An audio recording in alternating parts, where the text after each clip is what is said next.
Let's see this question. A mass m is hung on an ideal massless spring. Another equal mass is connected to the other end of the spring. The whole system is at rest. At t equal to 0, m is released and the system falls freely under gravity. Assume that natural length of the spring is L0. Its initial stressed length is capital L and the acceleration due to gravity is g. What is the distance between masses as a function of time? Right. तो basically question क्या बोल रहा है, question को पहले समझते हैं। हमने दोनों मास हमारे इक्वल है, स्प्रिंग कांस्टेंट के है, दोनों को इस तरीके से हमने कनेक्ट करके ग्रेविटी में फ्री छोड़ दिया। अब दोनों जो है क्या कर रहे हैं, दोनों मास का सिस्टम जो है जी वाले एक्सलेशन से डाउनवर्ड डायरेक्शन में आ रहे हैं। तो किसी भी टाइम पे अगर हमें दोनों मास के बीच का डिस्टेंस कैलकुलेट करना है तो उसी डिस्टेंस का टाइम के साथ क्या फंक्शन होगा ये हमें बताना है।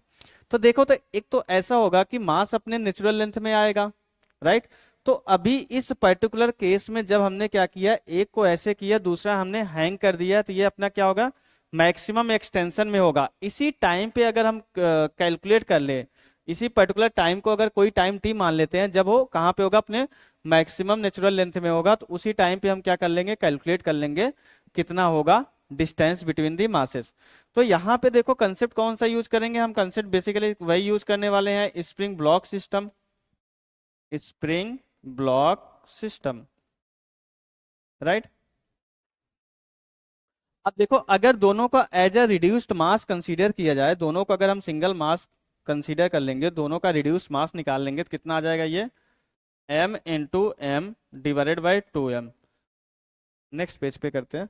दोनों को एज अ सिंगल मास हम कंसीडर कर लेते हैं, दोनों को अगर हम as a single mass consider करके यहाँ पे हैंग कर देंगे, तो ये बेसिकली क्या हो जाएगा, रिड्यूस्ड मास। और ये रिड्यूस्ड मास क्या होता है, m1 into m2 divided by m1 plus m2। तो ये कितना हो जाएगा, अगर इक्वल है तो ये कितना आ जाएगा, m/2, राइट। तब ये अपने मैक्सिमम एक्सटेंशन में होगा। नेचुरल लेंथ हमारा कंसीडर कर लेते हैं, यहाँ से यहाँ तक कितना है नेचुरल लेंथ, और जब वो मैक्सिमम एक्सटेंशन है तो कितना लेंथ दिया है, गिवन है कितना, l के बराबर। तो यहाँ से एम्पलीट्यूड भी हम कैलकुलेट कर सकते हैं, ये एम्पलीट्यूड हमारा कितना आ जाएगा, L माइनस एल नॉट के बराबर आ जाएगा एम्पलीट्यूड। अब देखो एम्पलीट्यूड तो हमारा L माइनस एल नॉट। तो इनिशियल जब हमारा जो है पार्टिकल जो है नेचुरल लेंथ से नीचे कंप्रेस, नेचुरल लेंथ से यहाँ तक आने में हम बेसिकली इस पर्टिकुलर पोजीशन पे हम क्या निकाल लेते हैं, इसका डिस्प्लेसमेंट निकाल लेते हैं। तो दूसरा मास आप यहाँ पे कंसीडर करो, यहाँ से डिस्टेंस इस मास की निकालें, क्योंकि हमने इसको एक सिस्टम में कन्वर्ट कर दिया है। तो अब देखो, तो यहाँ से हमारा क्या हो जाएगा, डिस्प्लेसमेंट हमें निकालना है ना, क्वेश्चन में निकालना क्या है, distance between the masses. Distance between the masses हम कंसीडर कर लेते हैं किसी पर्टिकुलर टाइम टी पे, यहाँ पे कितना है, d के बराबर है। तो ये d कितना हो जाएगा, एक तो एल नॉट रहेगा ही रहेगा, प्लस एम्पलीट्यूड हमारा कितना है, L minus L not into sine omega T, plus ये अपने एक्सट्रीम पोजीशन पे है तो इसलिए हम π/2 यूज करेंगे, राइट। अब ओमेगा क्या होगा, ओमेगा होगा अंडर रूट के divided by mr, reduce mass के बराबर होगा, और इसका स्प्रिंग कांस्टेंट कितना दिया, k के बराबर दिया है।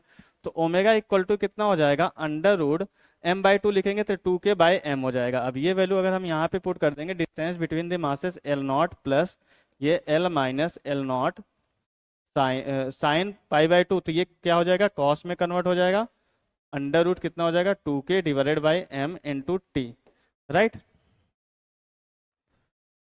तो ये तो हमारा क्या हो जाएगा, आंसर मैच कर जाएगा, ठीक है। अब अगर हम ऑप्शंस को चेक करें तो first option L not plus L minus L naught cos under root 2k/m into T, तो फर्स्ट ऑप्शन ही मैच कर रहा है। डिस्टेंस बिटवीन द मासेस कितना हो जाएगा, first option is the correct option for this particular question.